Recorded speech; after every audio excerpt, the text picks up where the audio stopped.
میرے ساتھیوں یہ واقعہ تھوڑا سا دردناک بھی ہے اور آپ کی آنکھوں میں آنسو بھی لا سکتا ہے، آپ کے کمزور دلوں کو جھنجھوڑ بھی سکتا ہے۔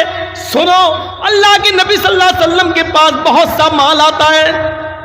ابو عبیدہ ابن الجراح بحرین سے مال لے کر آتے ہیں، ایک عرب ملک ہے بحرین، پہلے سب عربی ملک ایک تھے۔ جب یہ مال آیا، بہت سا مال آیا، اس میں صحابہ کو بال بڑھنا تھا، مال غنیمت صحابہ کو تقسیم ہونا تھا۔ اعلان کر دیا جاتا ہے فجر کی نماز کے بعد اللہ کے نبی اس مال کو لوگوں میں تقسیم کریں گے، تمام لوگوں کو ان کا پورا پورا حق ملے گا۔ حضرت عائشہ نے فرمایا اے اللہ کے نبی، کیا آپ کا بھی حصہ ہے؟ آپ نے فرمایا ہاں، اس مال غنیمت میں سب کا حصہ ہے، عائشہ مجھے بھی حصہ ملے گا۔ حضرت عائشہ کہتی ہیں اے اللہ کے نبی، 15 دن سے میرے گھر میں چولہا نہیں جلا، 15 دن سے چولہا نہیں جلا، کہیں سے کھجور آ گیا کھا لیا، پانی پی لیے، کھجور و پانی پہ گزارا چلتا رہا۔ امی عائشہ کہتی ہیں اے اللہ کے نبی، فجر کی نماز کے بعد جب آپ لوگوں کو ان کا مال تقسیم کریں گے تو آپ کو بھی تو آپ کا حصہ ملے گا۔ فرمایا ہاں، مجھے بھی میرا حصہ ملے گا۔ اللہ کے نبی فرماتے عائشہ، چولہا سنبھال لو، لکڑیاں رکھ لو، چولہے کی پتائی اتائی کر لو، جو کرنا کر لو، کل ہمارے گھر پہ ہی گوشت پکے گا، کل سالن ہمارے گھر میں بھی بنے گا۔ فجر کی اذان کی آواز آتی ہے، حضرت بلال فجر کی اذان دیتے ہیں۔ اللہ کے نبی صلی اللہ علیہ وسلم جب مسجد کے اندر داخل ہوتے ہیں تو کیا دیکھتے ہیں؟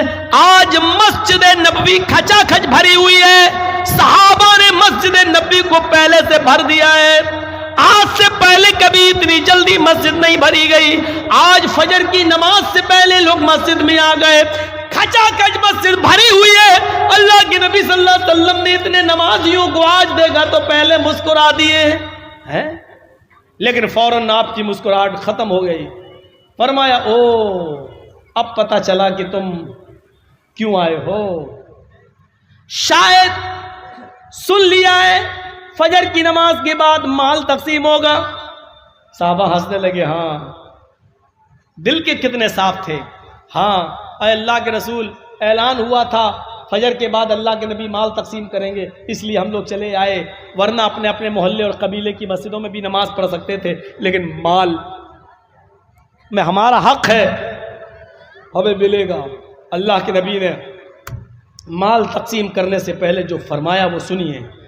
اللہ کے نبی فرماتے ہیں لوگوں، مجھے اپنے انتقال کے بعد تمہارے شرک میں اور بدعتوں میں مبتلا ہونے کا ڈر نہیں ہے۔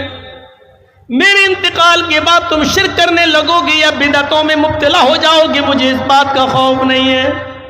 آج تم نے سن لیا کہ حضرت ابو عبیدہ ابن الجراح مال لائے، مال لینے کے لیے تم فجر کی نماز سے پہلے مسجد میں آ گئے۔ آج ہم نے مال کی محبت تمہارے اندر دیکھی ہے، اب مجھے ڈر لگتا ہے میرے انتقال کے بعد یہ مال کی محبت تمہیں کہیں دین سے دور نہ کر دے، اسلام سے دور نہ کر دے، دین سے بیزار نہ کر دے، دین سے تمہیں کوسوں دور نہ کر دے، یہ مال کی محبت تمہیں دین سے دور نہ کر دے۔ خوش رہو، خوش ہو، خوش ہونا چاہیے، یقیناً تمہیں تمہارا حصہ ملے گا، لیکن آج مال کی محبت تمہیں کھینچ کے لے آئی ہے۔ مجھے ڈر ہے کہ میرے انتقال کے بعد آنے والے زمانے میں، بعد میں آنے والے لوگ کہیں مال کی محبت میں اپنا اسلام نہ خرچ کر دیں، اپنا اسلام ختم نہ کر دیں، اپنا دین نہ بھول جائیں، بعد میں آنے والے لوگ کہیں مال کی محبت میں دین سے دور نہ ہو جائیں۔ اللہ کے رسول نے اسی طرف اشارہ کیا تھا، آنے والے زمانے میں مجھے ڈر ہے کہ کہیں دین کی محبت، مال و دولت کی محبت تمہیں دین سے دور نہ کر دے۔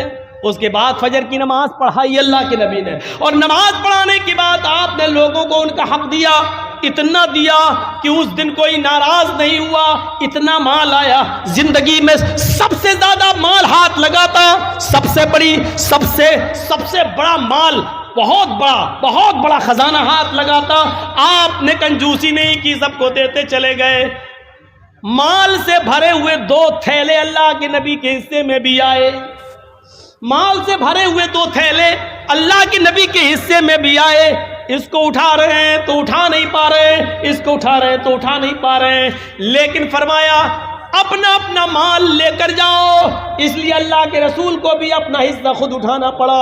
اٹھا رہے ہیں لیکن مال اتنا تھا کہ اٹھ نہیں رہا ہے، پھر بھی کوشش کرتے ہو جس طریقے سے چل پا رہے ہیں چل رہے ہیں۔ صحابہ اپنا اپنا حصہ لے کر چلے گئے، 2 تھیلے اللہ کے نبی کے حصے میں بھی آئے۔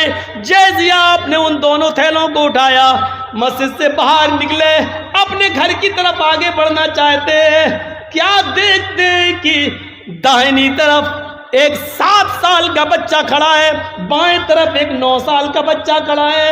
دائیں طرف دیکھا، اس نے ایک ہاتھ پکڑ رکھا ہے، تھیلا چھین رہا ہے۔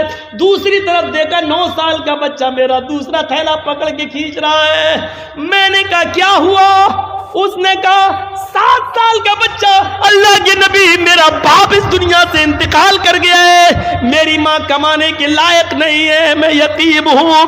دوسری طرف نظر دوڑائی، وہ کہنے لگا اللہ کے نبی میری ماں اس دنیا سے رخصت ہو چکی ہے، میرا باپ بوڑھا ہو چکا، وہ کمانے کے لائق نہیں، میں بھی یتیم ہوں۔ ایک نے کہا میرا باپ نہیں، دوسرے نے کہا میری ماں نہیں۔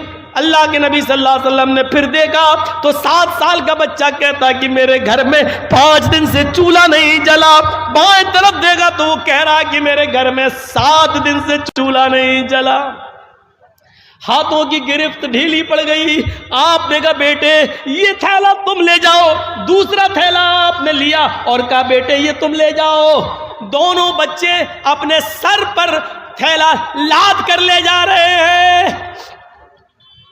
اللہ کے نبی صلی اللہ علیہ وسلم ان کو دیکھ رہے ہیں اور اس وقت تک ان دونوں بچوں کو دیکھتے رہے جب تک کہ وہ دونوں بچے نبی کی آنکھوں سے اوجھل نہیں ہو گئے، وہ دونوں بچے نبی کی آنکھوں سے دور نہیں ہو گئے۔ اللہ کے نبی ان دونوں بچوں کو دیکھتے رہے، جب وہ خود اوجھل ہو گئے تب آپ گھر گئے، دروازے کو دستک دی، اماں عائشہ نے دروازہ کھولا، ہنستے ہوئے دیکھا ہے۔ اللہ کے نبی نے کہا السلام علیکم۔ عائشہ جواب دیتی ہیں وعلیکم السلام۔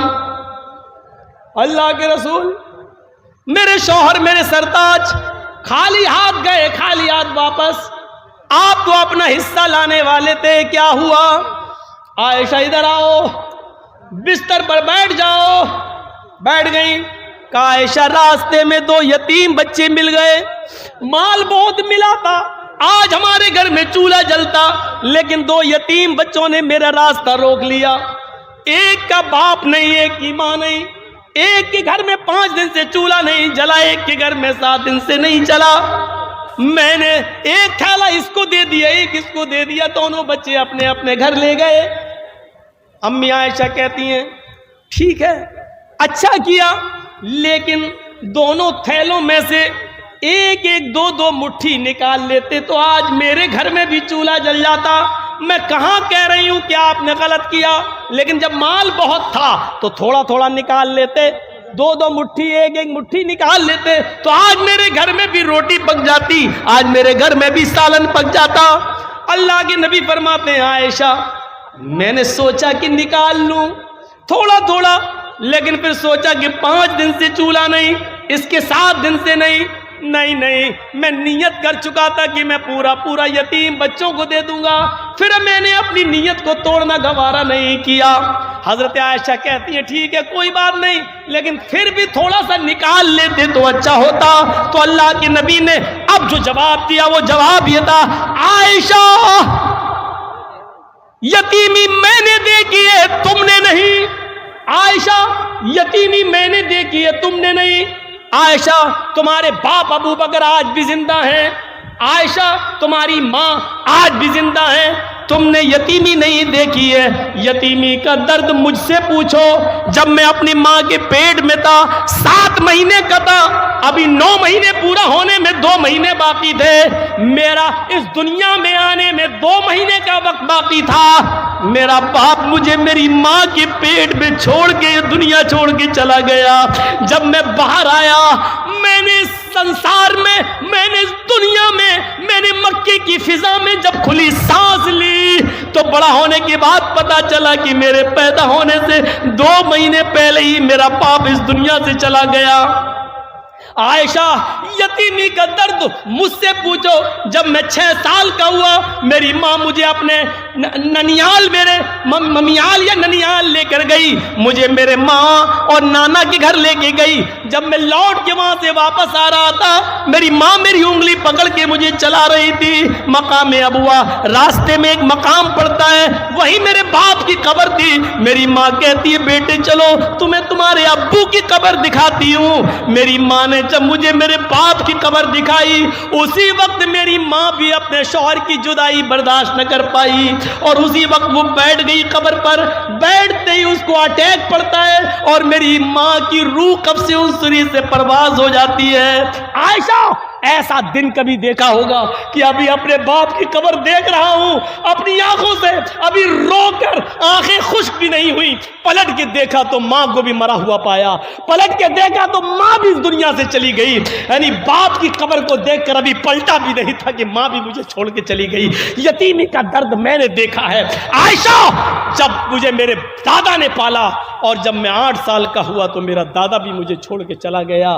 یتیمی کا درد میں نے دیکھا ہے, تم نے نہیں. اس لیے کسی یتیم بچے کا حصہ لینا میں نے گوارا نہیں کیا, اپنا سارا مال یتیموں کو دے دیا. حضرت بلال نے اذان دی, اللہ کے نبی نے وضو بنایا اور وضو بنانے کے بعد مسجد میں جب ظہر کی نماز پڑھانے کے لیے گئے تو آپ نے نماز پڑھانے کے بعد ان دونوں یتیم بچوں کا دماغ میں بھرا ہوا تھا. یتیم بچوں کے بارے میں وہ آپ کے ذہن میں تھا. آپ نے وہاں لوگوں کو بتایا, لوگوں انا وکافل الیتیم فی الجنت کہاتین, انا وکافل الیتیم فی الجنت کہاتین. لوگوں قیامت کے دن میں اور پڑوسیوں کی پرورش کرنے والا, میں اور پڑوسیوں کو اور یتیموں کو کھلانے پلانے والا, قیامت کے دن میں اور یتیموں کی پرورش کرنے والا, یتیم بچوں کو پالنے پوسنے والا, یتیم بچوں کا خیال رکھنے والا, قیامت کے دن ہم دونوں جنت میں ایسے رہیں گے. پھر آپ نے ان دونوں انگلیوں کو ملا لیا, ان دونوں انگلیوں کو ملا لیا اور فرمایا ہم دونوں ایسے رہیں گے جیسے یہ دونوں انگلی ملی ہوئی ہیں. یعنی یتیموں کی پرورش کرنے والا قیامت کے دن میرا پڑوسی بن کر رہے گا, میرا پڑوسی بن کر رہے گا. تو میرے بھائیوں ایک راستہ یہ بھی ہے جنت میں جانے کا, یتیموں کی پرورش کی جائے, یتیموں کو کھلایا پلایا جائے, یتیموں کے سر پہ ہاتھ پھیرا جائے, یتیم بچوں کو ڈھونڈا جائے, یتیم بچوں کو تلاش کیا جائے, ان یتیم بچوں کی پرورش کا الگ انتظام کر دیا جائے. تو یہ جنت میں جانے کا ایک راستہ ہے اور کامیاب مومن کی ایک پہچان ہے.